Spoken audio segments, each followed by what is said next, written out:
Lars from Tesla says that the new Model 3 has 2 mics for phone calls now, so there's no more echoing on the phone with your family.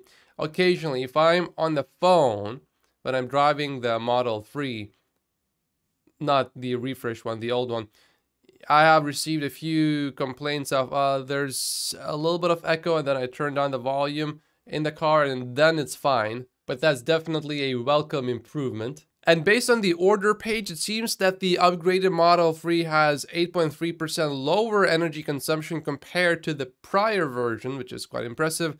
And Lars explains how it was achieved. This was achieved through an extreme dedication to every watt per mile or kilometer consumed, better aerodynamics, more efficient tires, improved HVAC efficiency, lower low voltage consumption, decreased brake drag. Generally, we view this as a system problem, not a battery or component issue. Every point of consumption matters. And Lars also explained how to choose the right tires for your Tesla. Make sure basically that your tire has one of these labels. Gary Black just responded to some of the criticism he has received. Another narrative that seems to be getting some attention is that a $100 million ad campaign to educate ICE owners of the benefits of EVs somehow means Tesla would have to raise prices. That's illogical. A $100 million ad campaign would cost just $50 per vehicle.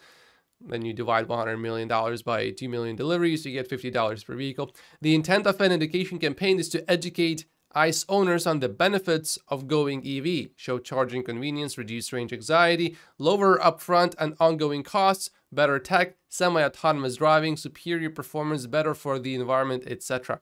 An incremental cost of $50 per EV for an educational campaign would accelerate the world's transition to sustainable energy and require only roughly 14,000 incremental deliveries. To justify the investment, a $100 million EV educational campaign would not require price increases. On the other hand, we estimate that cutting Model Y prices globally by $1,000 per vehicle would cost $1.3 billion and require 210,000 incremental units to be sold to break even. My question is, how do we know how much money has Tesla spent on advertising so far? That's something I would like to ask on the next earnings call. Has Tesla spent 1 million or 10 million or 50 million? It's probably, I would guess it's certainly less than 10 million would be my assumption, and maybe even a lot less than that. For all we know, it could be just in the hundreds of thousands of dollars. We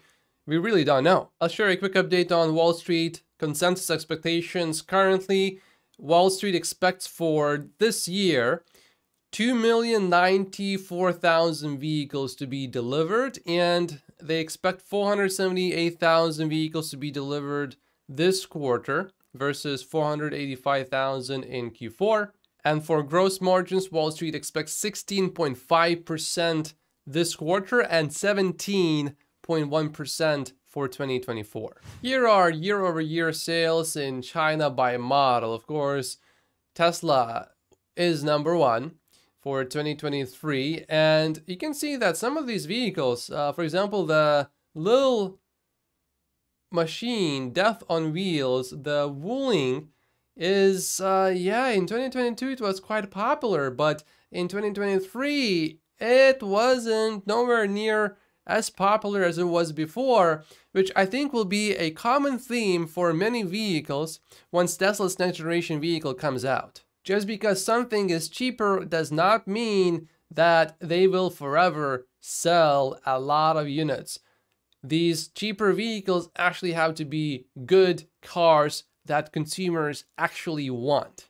And when it comes to mass market vehicles, we know that consumers really like Teslas. Also, look at this one. In 2022, it did all right. In 2023, not really. Toyota Corolla.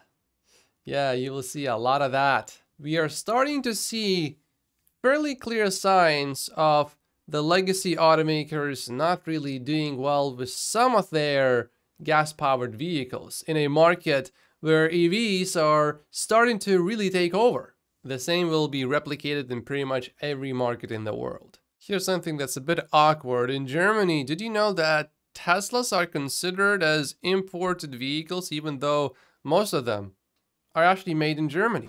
The Mexican governor said that the Gigafactory construction in Mexico will begin in March. It would be good to finally see some actual progress in Mexico for the Gigafactory. Despite producing an 8x return for shareholders, Tesla's chair, Robin Denholm, is under scrutiny for oversight of Elon Musk. The Delaware judge said that the Tesla chair took a lackadaisical approach to her oversight obligations. And then the judge also questioned whether the Tesla chair could be independent from Mr. Musk because her job on Tesla's board had earned her more than $280 million. In court last year, she said she described her pay as life-changing. By the way, did you know that Denholm initially turned down the offer to become the chairman of Tesla's board? She said that her friends advised her not to accept Mr. Musk's offer after he agreed to step down as chairman in 2018 because the company had a contrarian founder and that at the time was not profitable. I skipped a few parts, but this here is pretty interesting. At a conference last year, Denholm described how she dealt with uncertainty and doubt early in her career, confronted with jitters about a looming international move. Denholm said she called her father for advice. He said, "Robin, what's the worst thing that can happen? You screw up and you have to come home," she told an audience in Sydney in May. "I have sort of taken that approach." Anyway, I thought this would be a bit of a hit piece, and I guess they tried to do that, but there was nothing in there really that made her look bad.